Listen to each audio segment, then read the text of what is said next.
சில விஷயங்கள் கோவிலுக்கு செல்லும் பொழுது தீர்ந்து போகிறது. ஆனால் சில விஷயங்கள் கோவிலுக்கு சென்றால்தான் நம்மை ஆட்கொள்ளவும் துவங்குகிறது. ஆன்மீகம் என்பது ஒரு புரியாத புதிராக இருந்து வருகிறது.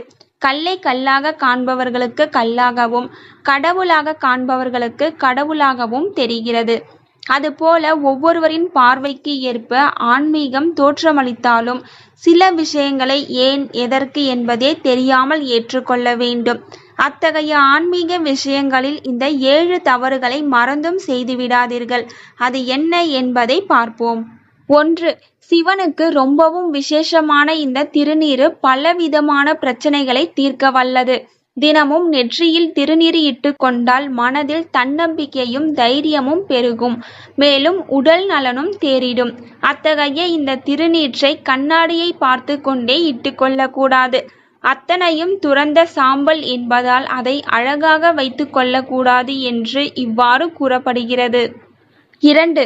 விநாயகர் கோவிலுக்கு செல்பவர்கள் விநாயகருடைய சன்னதியை ஒரு முறை வலம் வந்தால் போதும். மற்ற தெய்வங்களுக்கு வலம் வருவது போல 9 முறை 3 முறை வலம் வர வேண்டிய அவசியம் கிடையாது.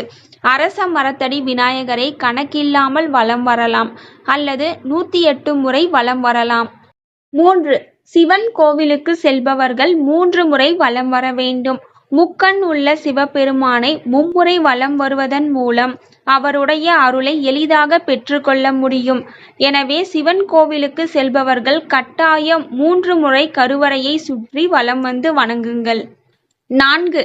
பெருமாள் கோவிலுக்கு துளசி கொண்டு செல்பவர்கள் அதை அலசி எடுத்து செல்லக்கூடாது. துளசி என்பது புனிதமான ஒரு பொருளாக கருதப்படுகிறது.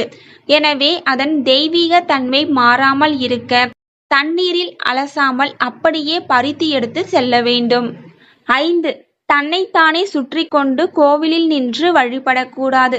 கடவுளை சுற்றி வலம் வர வேண்டுமே தவிர ஒரு மனிதன் தன்னைத்தானே சுற்றி கொண்டு வலம் வரும் பரிகாரத்தை ஒருபோதும் தவறாக செய்யக்கூடாது.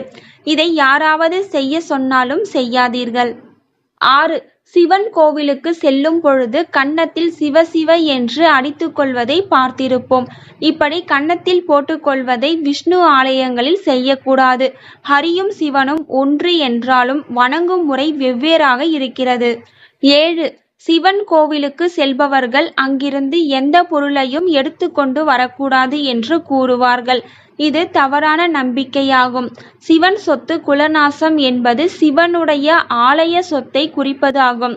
அங்கு கொடுக்கப்படும் விபூதி போன்ற பொருட்களை தாராளமாக எடுத்து வந்து வீட்டில் வைத்து கொள்ளலாம். அது மட்டும் இல்லாமல் சிவன் கோவிலுக்கு சென்று வருபவர் கண்டிப்பாக காணிக்கை செலுத்திவிட்டுதான் வர வேண்டும். இந்த வீடியோவில் உங்களுக்கு ஏதாச்சும் டவுட் இருந்தது அப்படின்னா கமெண்ட் செக்ஷனில் கமெண்ட் பண்ணுங்க. இந்த வீடியோ உங்களுக்கு பயனுள்ளதாக இருந்தால் ஒரு லைக் பண்ணுங்க. பிறருக்கும் பயனுள்ளதாக இருக்கணும்னு நினச்சிங்கன்னா கண்டிப்பாக ஷேர் பண்ணுங்க. தேங்க்யூ ஃபார் வாட்சிங்.